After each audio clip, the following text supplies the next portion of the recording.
Welcome to Ielts listening test. Please do subscribe our YouTube channel, like the video and click on the bell icon for daily listening videos. Share your listening band score in the comments section below at the end of the test.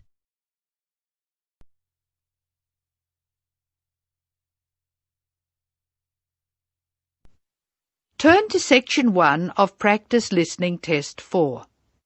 Section 1. Listen to the conversation between two students, John and Carol. They have a list of the names of authors whose books have been given to the library. They have to classify the authors as writers of cookery, sports, or travel books.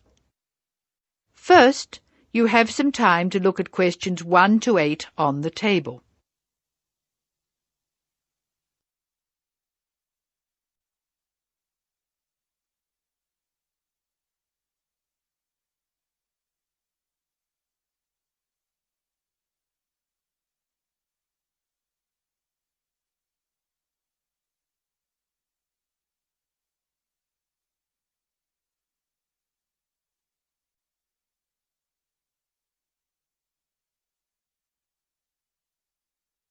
You will see that there is an example which has been done for you.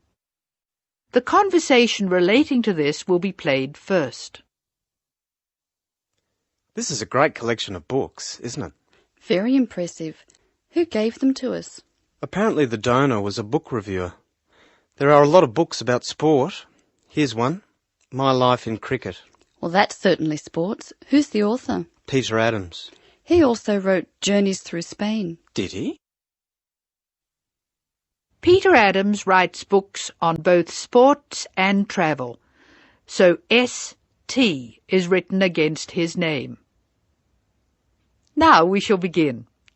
You should answer the questions as you listen, because you will not hear the recording a second time. Now listen carefully and answer questions 1 to 8.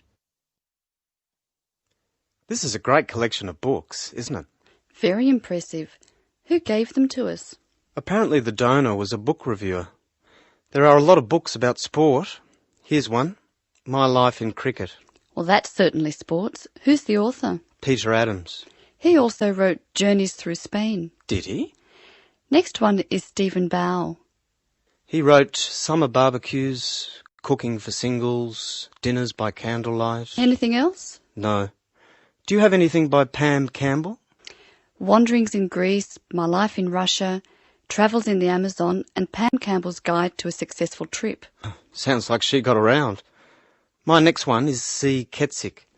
He has a list of books about football, the World Cup, Heroes of the World Cup, Playing with the Round Ball, Soccer for Everyone. That's enough. He was a one-topic writer. Ari Hussein, however, wrote about cooking and travel. His series of cookbooks is called Living and Cooking in Spain, Living and Cooking in China, Living and Cooking in Brazil. He's been everywhere.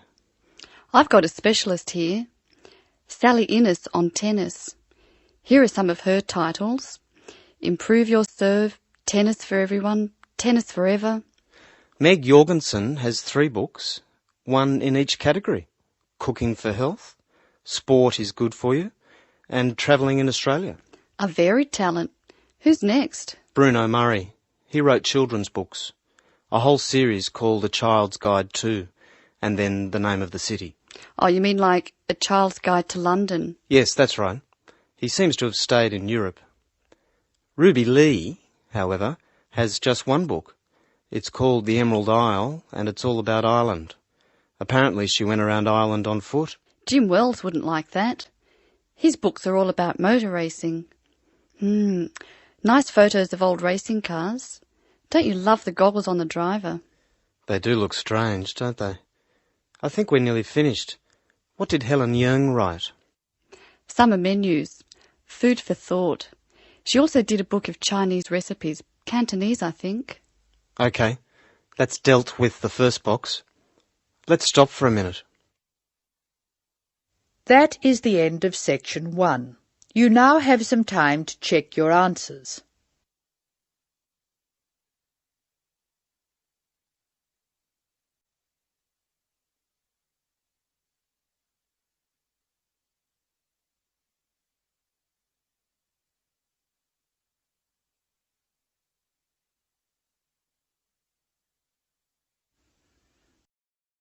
Now turn to Section 2.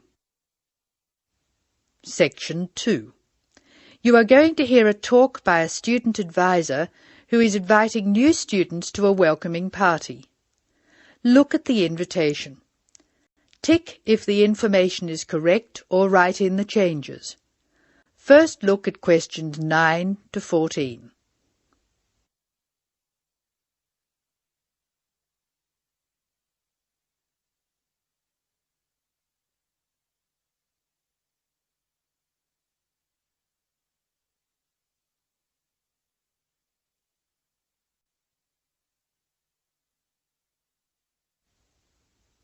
As you listen to the first part of the talk, answer questions 9 to 14.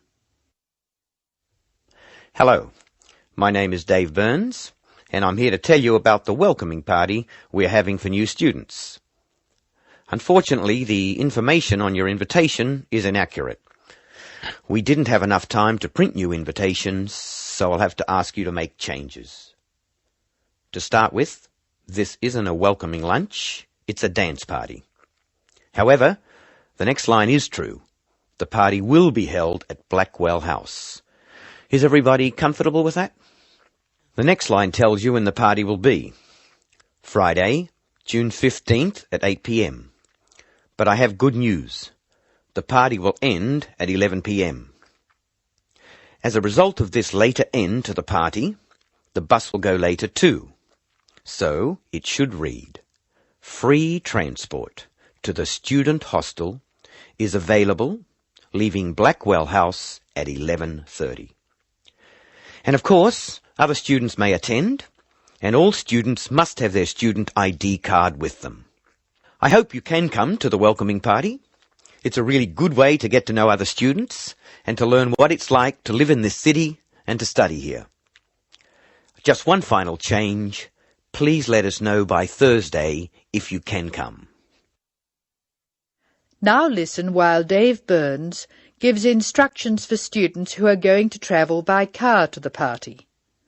First look at questions 15 to 18.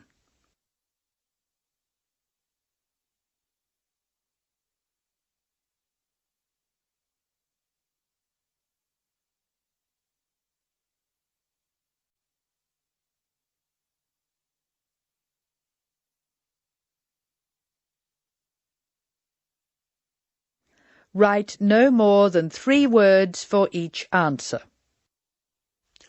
Some of you may prefer to travel by car, but I have to warn you about some changes to the roads. You will find there is a lot of new road work on Smith Street. The work will not finish for a long time, so we can be sure that Smith Street will be a problem. If you are coming from the city, you will be able to travel easily until you get to Blackwell Street, just near the college. As you know, Blackwell Street is very long. You should avoid the corner of Blackwell Street and Jones Avenue, because they are laying telephone cable. However, you can take a detour and avoid Blackwell Street altogether. The best thing to do is to pass the roundabout and take the first road on your left, which is Brown Crescent. Brown Crescent will lead you into the college grounds, so that's easy. I hope everyone has a great time. Bring your friends, and we'll see you on Friday. Oh, one final reminder. It's best to use the side door. The front door may be locked at 7, so come to the side. See you on Friday. That is the end of Section 2. You will now have some time to check your answers.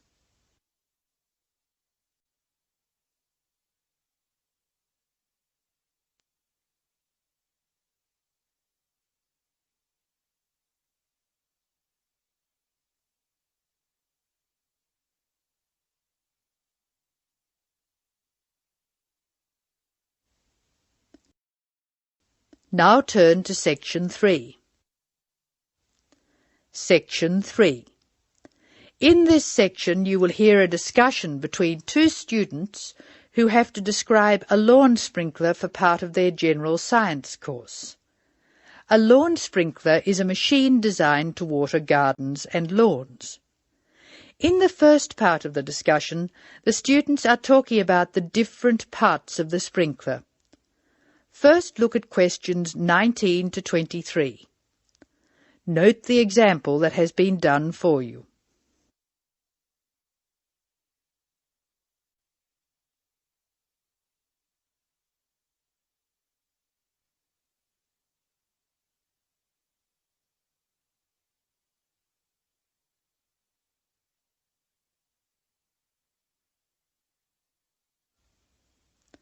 Now listen to the conversation and label the parts of the sprinkler on the diagram.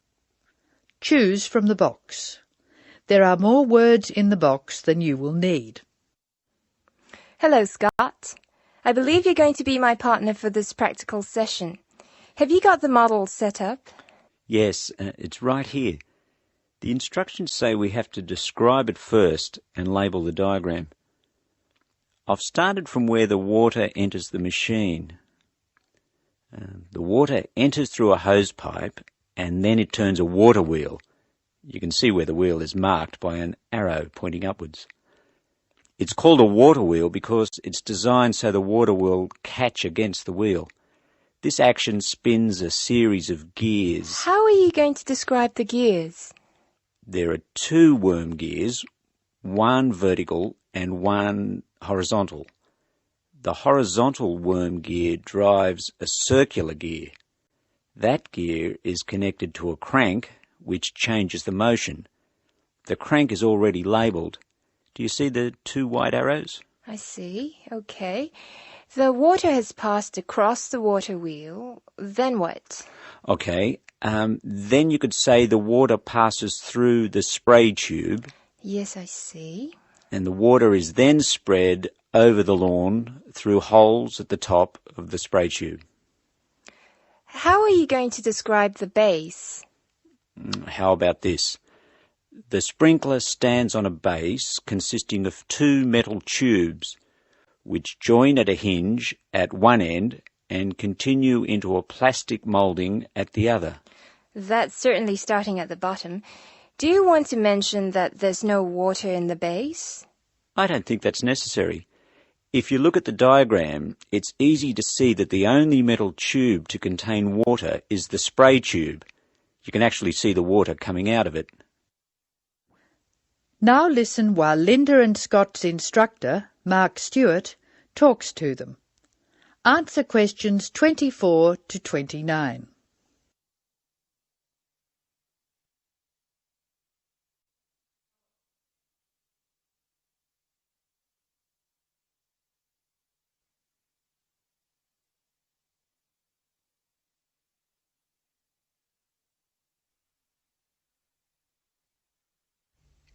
Hello, Scott, Linda.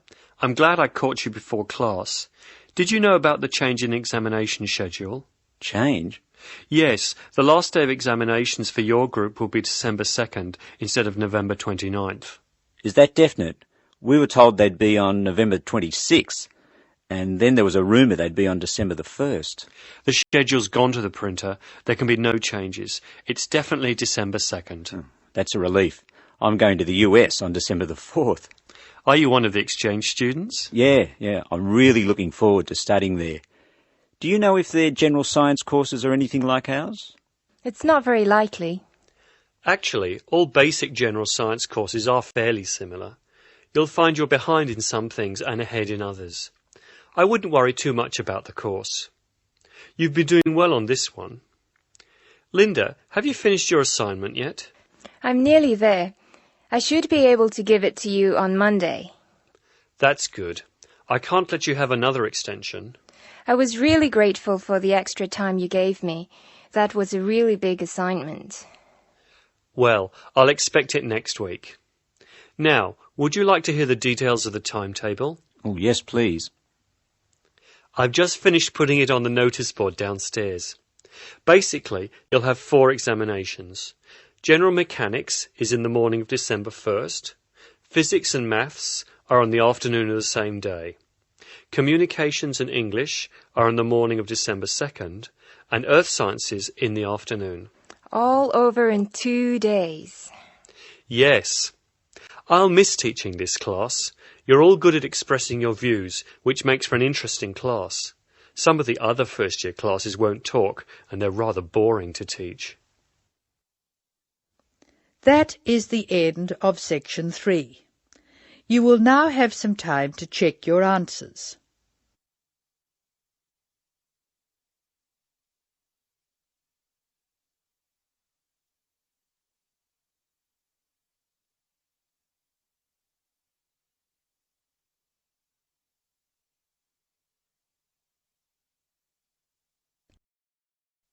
Now turn to section 4. Section 4. You will hear an extract from a talk about student health, and specifically about ways to avoid headaches. Listen to what the speaker says and complete the summary. First, look at questions 30 to 40.